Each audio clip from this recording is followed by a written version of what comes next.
Makan makin mana ada kita susah hati. Omak kita makan atas tikam mengkuang tu, tapi makan ngirai kan, ikirai nasi tu dekat luar, panggil ayam kur panggil ayam. Selesai dengan ayam bahagia. Nampak tak? Kita hari ni tumpah meja semua mahal, nak meja marble. Berapa kali makan dengan family kat situ? Dia tanya balik. Kadang-kadang mak dah jangan makan dulu, kamu terabur nanti mak suap. Mana bahagia? Cuba cakap. Dulu makan sama-sama, mengirai lah, tikar apa risau. Nampak tak? Itu maksud saya. Itu baru mukadimah tu, belum start lagi tau. Mana nak ceritakan tentang berkorban atau terkorban. Tanya balik hati kita. Sebab tak lama lagi kita akan merayakan perayaan Aidil Adha. Macam orang pergi haji. Ya? Ada dua orang. Memang ada dua jenis orang tu. Berkorban atau terkorban. Akan ada. Pergi haji dia rasa terpaksa. Pergilah. Apalah. Orang pergi dia pergilah. Pergi apa? Bila dia pergi sampai sana, dia main-main. Aduh, copek lah nak balik. Ada. Dan bila dia balik sini, kemudian barulah dia terasa sebenarnya patut dia buat lebih baik hari tu. Dan dia nak pergi balik, dia dah tak ada peluang. Masa itulah yang dia buat dulu jadi terkorban. Nampak tak? Itu yang kita kena faham. Ada seorang datuk, dia dapat panggilan haji kan, tapi masa tu dia tak tahu lagi lah, dia tengah uruskan visa dia. Datuk ni baik dengan saya lah. Aduh hai, dia telefon saya, macam mana ni Ustaz, kenapa lah tu? Saya tak tahu lagi visa saya pergi ke, boleh pergi ke tak boleh pergi ke, tak tahu lagi. Tapi bila saya dapat tahu hari ni anak saya nak operate, anak dia ada jangkitan kuman pada dalam badan itulah, jadi nak operate malam ni. Dan bila nak operate malam ni, nak operate petang ni baru tahu yang esok dia kena pergi haji. Jadi bila dia tanya saya apa pandangan saya kata bila Datuk cerita dengan saya ni tu, saya langsung teringat kisah Nabi Ibrahim. Saya kata itu yang kita akan kongsi juga malam ni kan? Ingat kisah Nabi Ibrahim. Jadi ujian ni Allah saja bagi nak tengok. Orang pergi haji, orang pergi umrah, orang pergi tanah suci bukan sebab ada duit. Berapa ramai orang tak ada duit tapi dapat pergi sebab ada orang tolong dia pergi.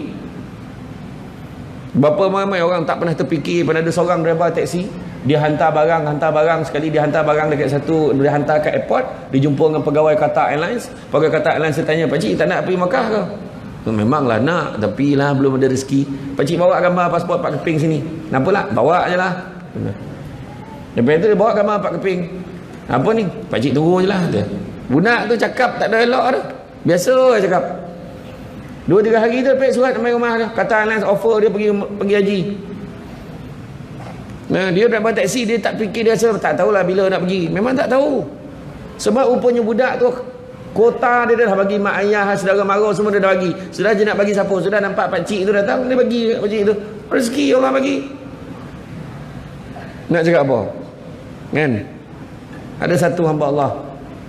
Kan? Memang saya dapat tahu cerita ni memang exactly lah kan. Dia dapat panggilan pergi haji. Tapi last sekali, Katie yang last sekali. Bila dapat panggilan tu, isi bang kita kena pergilah bang. Esok 2 hari lagi kena pergi. Dia last sekali, Katie yang akhir sekali. Terkeluar daripada mulut suami tu. Lagi baik tak payah pergi tu. Lagi baik tak payah pergi. Isteri kata, "Bang, tak baik lah bang cakap macam tu."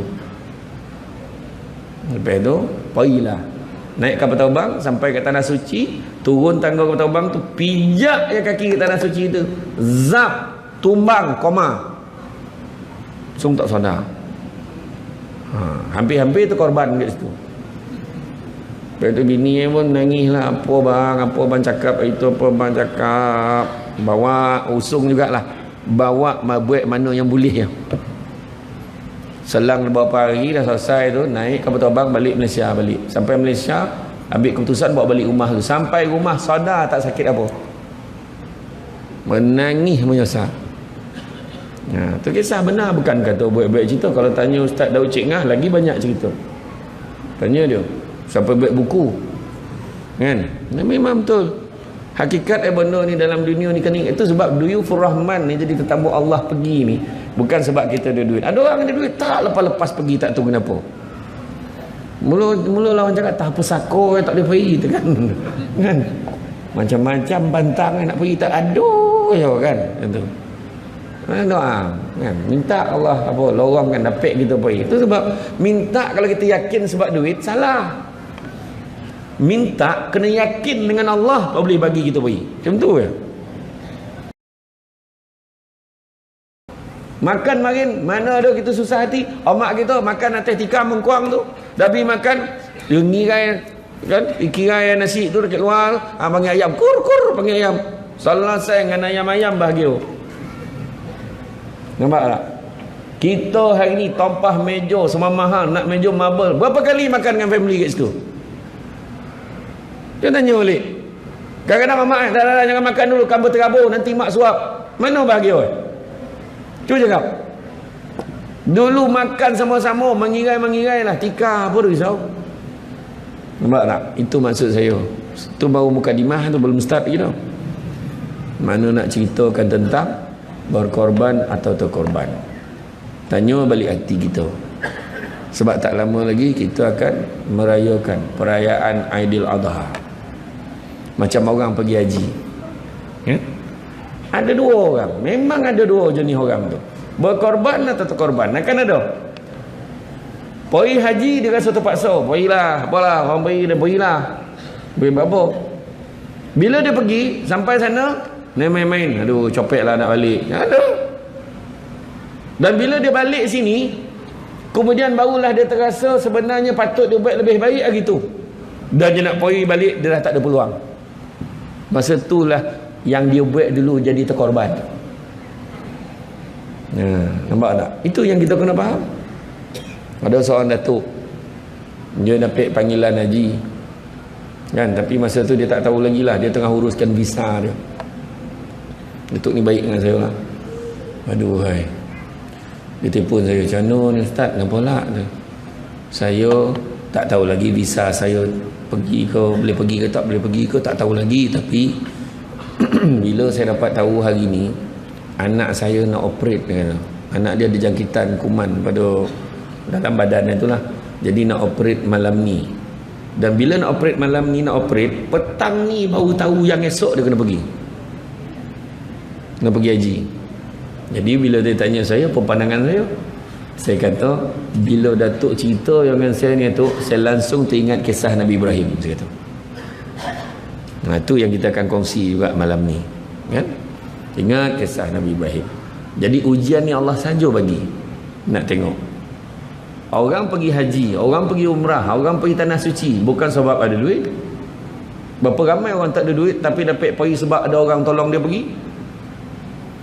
Berapa ramai orang tak pernah terfikir. Pernah ada seorang driver taksi, dia hantar barang sekali, dia hantar barang dekat satu, dia hantar kat airport, dia jumpa dengan pegawai Qatar Airlines. Pegawai Qatar Airlines dia tanya, "Pakcik tak nak pergi Makkah ke?" "Memanglah nak, tapi lah belum ada rezeki." "Pakcik bawa gambar pasport Pak Keping sini." "Kenapa lah? Bawa je lah." Lepas tu dia bawa gambar Pak Keping. "Apa ni?" "Pakcik tunggu je lah." Budak tu cakap tak ada elok tu. Biasa lah cakap. 2-3 hari tu dapat surat sampai rumah dia. Qatar Airlines offer dia pergi haji. Nah, dia dapat taksi, dia tak fikir, dia rasa tak tahulah bila nak pergi. Memang tak tahu. Sebab rupanya budak tu kota dia dah bagi mak ayah, saudara mara semua dia dah bagi. Sudah je nak bagi siapa? Sudah nampak pakcik tu datang, dia bagi pakcik tu. Rezeki Allah bagi. Nak cakap apa? Kan? Ada satu hamba Allah. Kan? Memang saya dapat tahu cerita ni memang exactly lah kan. Dia dapat panggilan pergi haji. Tapi last sekali, Katie yang last sekali. Bila dapat panggilan tu, isi bang kita kena pergilah bang. Esok 2 hari lagi kena pergi. Dia last sekali, Katie yang akhir sekali. Terkeluar daripada mulut suami tu. Lagi baik tak payah pergi tu. Lagi baik tak payah pergi. Isteri kata, "Bang, tak baik lah bang cakap macam tu." Lepas tu, pergilah. Naik kapal terbang sampai ke tanah suci, turun tangga kapal terbang tu, pijak je kaki ke tanah suci tu. Zap, tumbang, koma. Langsung tak sadar. Hampir-hampir tu korban kat situ. Lepas tu bini pun nangis lah, apa bang cakap itu, apa bang cakap. Bawa usung jugalah, bawa buat mana yang boleh ya. Selang beberapa hari dah selesai tu, naik kapal terbang balik Malaysia balik. Sampai Malaysia, ambil keputusan bawa balik rumah tu. Sampai rumah sadar tak sakit apa. Menangis menyesal. Tu kisah benar bukan kata buat-buat cerita. Kalau tanya Ustaz Daud Cik Ngah, lagi banyak cerita. Tanya dia. Sampai buat buku. Kan? Memang betul. Hakikat benda ni dalam dunia ni kan, itu sebab duyufur rahman ni jadi tetamu Allah pergi ni bukan sebab kita ada duit. Ada orang ada duit tak lepas-lepas pergi, tak tahu kenapa. Mula lawan cakap tak apa sako tak boleh pergi tu kan. Kan? Macam-macam bantang nak pergi tak aduh ya kan. Itu. Doa kan, minta Allah apa lorongkan dapat kita pergi. Itu sebab minta kalau kita yakin sebab duit salah. Minta kena yakin dengan Allah baru boleh bagi kita pergi. Macam tu ya.